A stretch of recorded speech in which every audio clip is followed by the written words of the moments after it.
मित्रों, आज की कहानी हमें ले चलेगी मगध राज्य के उस दौर में जब वहाँ एक बहुत ही धनवान सेठ रहा करता था।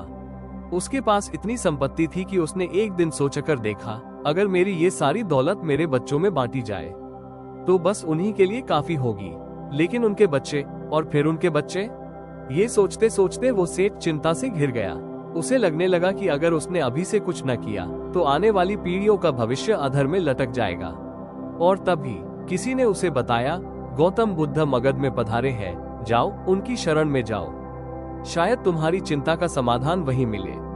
अगली ही सुबह सेठ गौतम बुद्ध के पास पहुंचा और बोला, भगवान, मैं चाहता हूं कि मेरे पास इतना धन हो कि मेरी आने वाली कई पीढ़ियां भी उसका उपयोग करें और वो धन कभी समाप्त न हो। गौतम बुद्ध मुस्कुराए और बोले, ऐसा ही होगा, लेकिन उससे पहले नगर के बाहर एक कुटिया है, वहाँ एक परिवार रहता है, उनके लिए एक दिन का राशन ले जाओ और उन्हें दे आओ।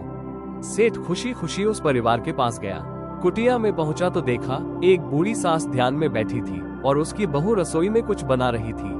सेठ ने बहू से कहा, मैं नगर का एक अमीर सेठ हूँ, तुम्हारे लिए एक दिन का राशन लाया हूँ, रख लो इसे।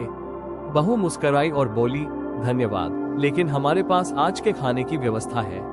सेठ ने कहा, तो ये कल के खाने के काम आएगा।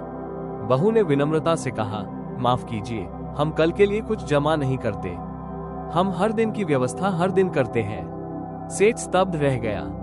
वो सोच में पड़ गया, ये लोग हैं जो कल के लिए भी कुछ नहीं रखते और एक मैं हूँ जो आने वाली कई पीढ़ियों की चिंता में मरा जा रहा हूँ। अगले ही दिन वो बुद्ध के पास पहुंचा और बोला, भगवान, अब मैं समझ गया, लेकिन कृपया ये भी समझाएं, ये चिंता होती क्या है और इससे कैसे मुक्त हुआ जाए।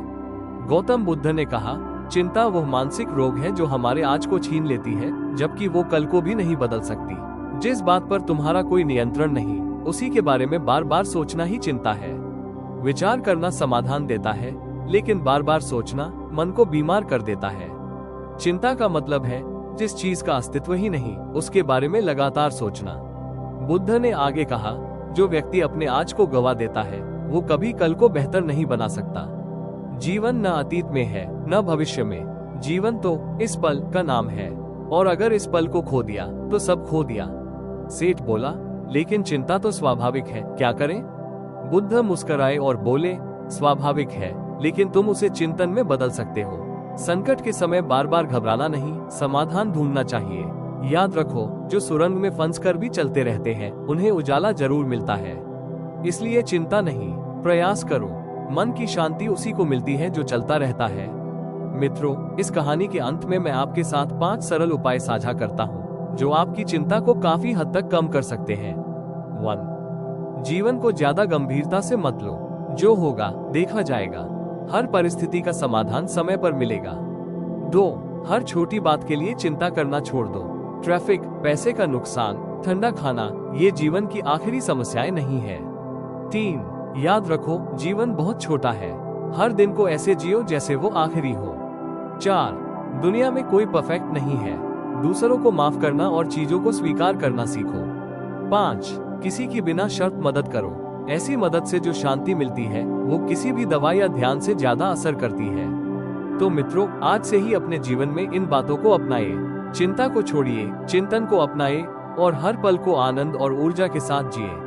अगर ये कहानी आपको पसंद आई हो तो इसे लाइक करें, शेयर करें और हमारे चैनल को सब्सक्राइब करना न भूलें। मिलते हैं अगली कहानी में, तब तक मुस्कुराते रहिए और याद रखिए, जीवन इस पल का नाम है।